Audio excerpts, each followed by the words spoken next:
If you want to improve your articulation, just simply speak more and read more books. But since you click on this video, I'm going to give you guys something a little bit more. I'm going to give you guys some tips, some actionable insight and exercises that you can do on a day-to-day basis to increase your articulation, the way you speak and the way you actually present yourself in front of a camera, in front of people, or just on a day-to-day basis. All right, first of all, you got to understand your voice is fine. Like if you look at yourself and if you look at other people and you hear everybody's diverse, everybody has a different voice, everybody looks different, and you just got to embody what you currently have. Now, when I say embody, I mean understand that you're at the place you're at right now for a specific reason, and you can articulate better and you can get to a better level. But right now, I want you to understand that your voice is cool. Your voice is okay where it's at, and it will get better, but just know that you're perfect with the way that you're at right now.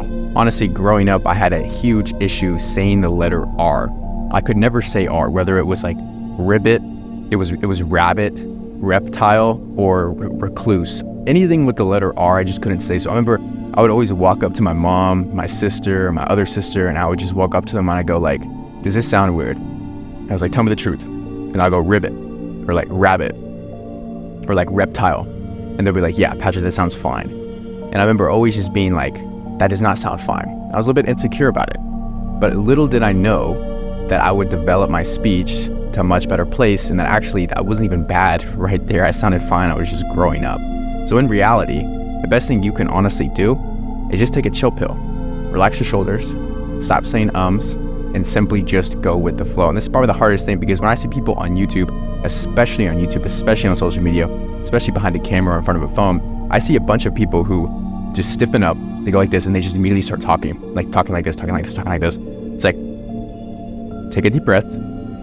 It's okay, you look fine, and then just start simply speaking. If you have the urge to say if you have the urge to, have filler words that don't really make a lot of sense, just simply pause. You're speaking, just pause, and then continue your thought after that. And that is probably one of the most impactful messages and impactful sort of words of advice that I've gotten from top speakers who have spoken from all over the world and in different events and things like that. Honestly, the second thing I would highly suggest you guys do is pick a historical figure or somebody in the space right now that you want to get into, or somebody who just speaks very well, then look at the way they talk. So for me, honestly, it took time for this to happen. I had to honestly record so many YouTube videos. Before this account, I had like 200 or 300 talking head TikTok videos back in 2022, back in 2021. And I was really, really, really pumping that out hard. Then here on YouTube, we got over 250 videos. I'm just speaking to the topic. I'm just speaking to the topic of business. I'm speaking to the camera. I'm speaking to these specific things, and I'm honestly just providing value that I'm getting really comfortable in front of the camera.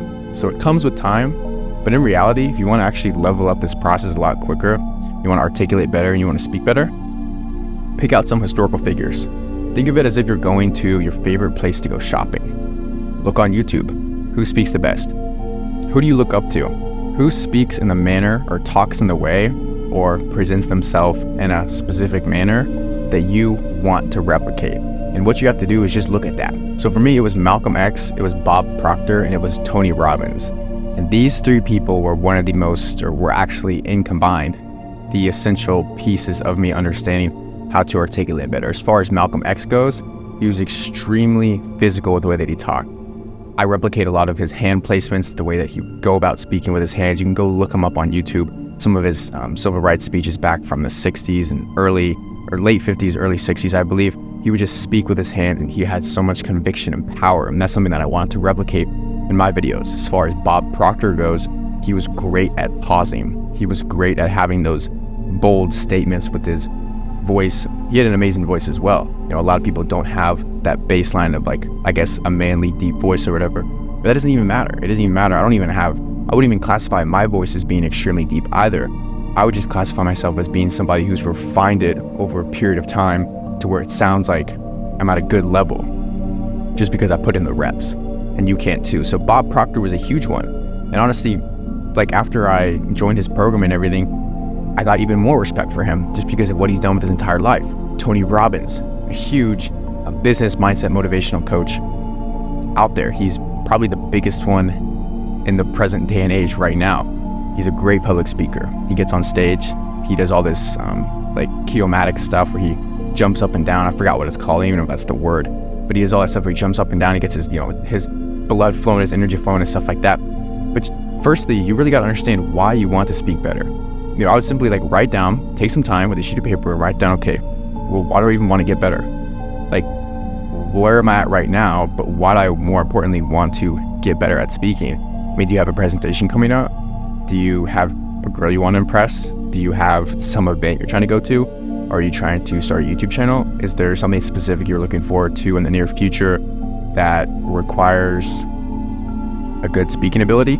Whatever it is, get super clear on it, because that will be your motivator. And at the end of the day, you got to understand your why. For me, I just wanted to help more people out, and the avenue to do that was by posting content on social media. Ever since I had a TikTok account in 2021, 2022, where I was, providing value to the marketplace, just in another niche, I still did what I wanted to do. I was still providing value, and I was still getting the recognition that I deserved. And even with this YouTube channel today, even though it doesn't have a crazy amount of reach, even though we only have 100 or 1,000 subscribers, and we get a couple hundred views every single video, I'm happy with it. I'm content with the fact, and I'm grateful for the fact that I'm able to impact the people who actually watch the videos and provide the value to them. And so the biggest thing is understanding your why. Why do you want to get better at speaking? Why do you want to get better at articulation? What's in it for you? What is the key takeaway, or what is the end destination here? And so for me, a huge goal for me, a huge why for me, the reason why I keep going is to get on TED Talk. Because a lot of people, they try to get better at something, but they don't have a strong enough why. They'll do something for a few months, even for a few years, at max, but then one day they'll wake up and they'll just shut it all off because they don't have a strong enough why. Because most of the time, a lot of our whys come from other people, other people's beliefs, other people's thought processes, other people's ideas of what should be best for our life and for our situation as a whole. And we don't actually take into account what we want most of the time because we're oblivious to. We don't know how to take into account what we want for our life because we're so used and accustomed to listening to everybody else. Becoming aware of this is extremely powerful, and it's something that we all have to be conscious of. And so the biggest thing for me to improve my speech and articulation was to get on TED Talk, was to speak on these bigger stages, was to get in front of the right people, and was to position myself in a way where I could actually have these opportunities to do these things. And now that I'm finally elevating my speech, I'm elevating my articulation, I'm getting better at presenting, I'm fully confident somebody can just hand me something random that I can go up in there and present it. So the biggest thing is understanding your why, and to slow down, reduce the ums, because everybody has them. Say it again, everybody has ums, everybody can say that.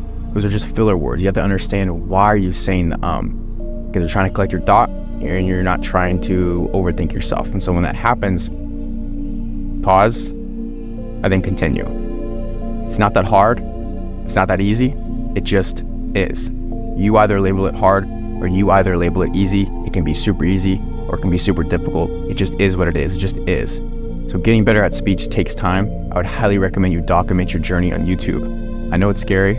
I know you don't want your friends or your family to see, you posting videos online because it looks goofy. But that is something that you will thank yourself later for, because you'll see the growth, you'll document the journey, and you will be there alongside the entire quest of you leveling up. Hope this video helped. I'll catch you guys in the next one. Ribbit.